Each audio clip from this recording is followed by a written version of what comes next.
गरीब बहू की भिंडी फ्राई रोटी।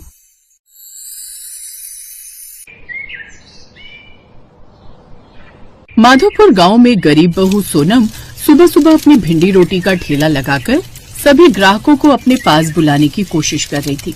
आइए आइए, स्वादिष्ट भिंडी रोटी खाइए, आइए आइए, बिल्कुल घर जैसा खाना, पेट को मुश्किल नहीं होगा पचाना।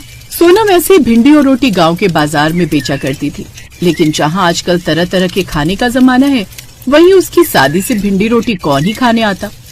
इसीलिए उसकी बिक्री कम ही हुआ करती थी।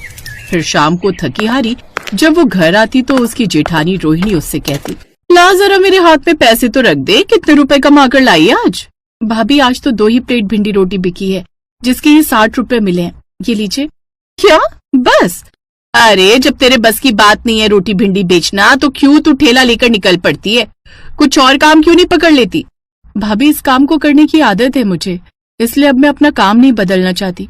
उम्मीद है कि कल कुछ अच्छी कमाई हो जाए। हर बार तू यही कहती है, यही बात तो मैं तेरी पिछले कई महीनों से सुन रही हूँ। इससे अच्छा तो तुम अपने पति की तरह शहर में ही चली जा और वहीं जाकर काम कर ले, कुछ पैसे तो कमा कर लाएगी। आप तो जानती हैं भाभी, शहर में कितने खर्चे हैं, और वो खुद तो 5 आदमियों के साथ एक किराए का कमरा लेकर रहते हैं। छोटी भाभी ठीक कह रही है बड़ी भाभी जी। तू चुप कर, बड़ी आई मुझे लेक्चर देने। अगर आज मेरा पति जिंदा होता ना, तो मुझे कोई जरूरत ही नहीं थी तुम लोगों से घर खर्च मांगने की। जेठानी जी आप कहाँ की बात कहाँ लेकर जा रही हैं?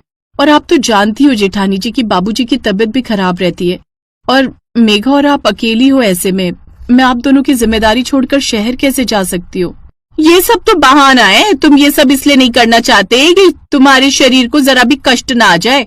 नहीं भाभी ऐसा कुछ नहीं, आप गलत समझ रही हैं। रहने दो, मैं सब समझती हूँ। जा आप दोपहर